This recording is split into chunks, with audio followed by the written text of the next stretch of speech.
Prince Theseus was the son of the ruler of Athens, King Aegeus. Theseus had been raised by his mother in a town far away from Athens, and did not know his father in his youth when he was a child. When he was old enough, in order to meet his father, Theseus journeyed to Athens, had many adventures, and proved himself a fierce warrior. When he finally reached Athens, he was shocked to hear what his father, King Aegeus, was telling him. Next week, King Minos and his ship returned to Athens after another 9 years, King Aegeus said. This will be the most terrible time for our people when they see those black sails. Black sails? Who is this King Minos? And what happens when his ship comes to Athens? Asked Prince Theseus. His father answered, King Minos, who rules the great island of Crete, has the mightiest navy and army on earth. Several years ago, his son was visiting here in Athens. There was a terrible accident and the young man never returned to Crete. I sent word to Crete explaining what had happened and how sorry we were, but King Minos would not listen. He and his warriors attacked and conquered Athens. Then Minos announced, You Athenians must share my sorrow. My son was 18 when he went to Athens. Every 9 years I shall send to you a ship with black sails. This ship will take 7 of your Athenian men and 7 Athenian women, each my son's age, to Crete. There I shall send those Athenians into the labyrinth. What is the labyrinth, father? Theseus asked. It is an enormous maze of twisting tunnels and rooms cut into the hillside near Minos's palace. Minos commissioned the master inventor Daedalus to design it. Commissioned means chose someone to do a specific job. A labyrinth is a maze.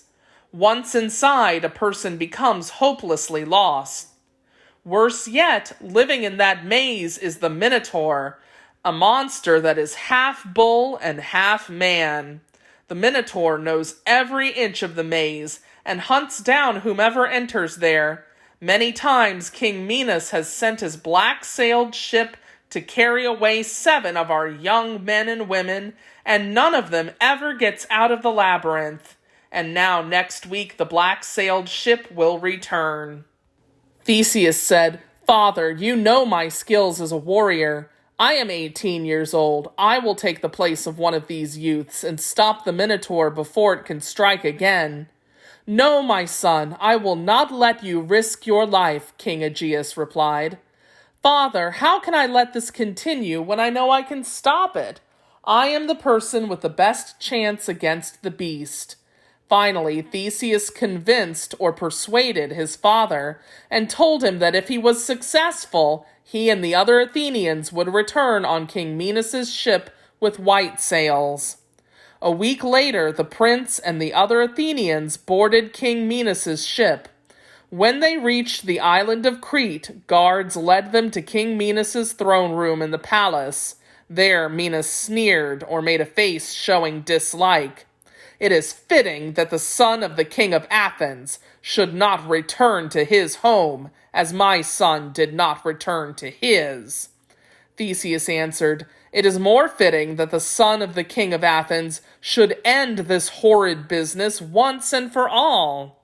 Standing at King Minos' side through all of this was his daughter, Princess Ariadne. The princess was amazed to see that Theseus was not afraid. She thought, what an extraordinary man! I must save him. But how? Even I would not be safe from my father's fury if he found out. Princess Ariadne needed help, so she went to see the most brilliant man she knew, the man who also happened to be the creator of the labyrinth, Daedalus. The clever Daedalus told her, It is impossible to sneak a weapon into the maze. The guards would find it and remove it, and eventually they would trace it back to you. However, if the reports of Theseus's bravery are true, he may still have a chance of fighting the Minotaur. Then at least we can help him find his way back out of the labyrinth. Here is what you must do."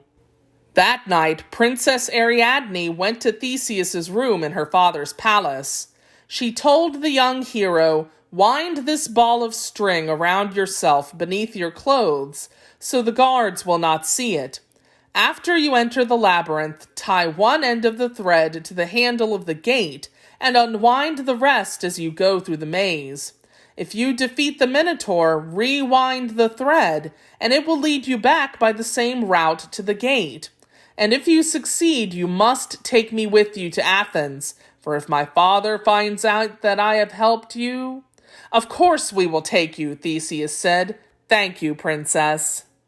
The next day, after the guards closed the gates of the labyrinth behind the Athenians, Theseus told the others, "Wait here.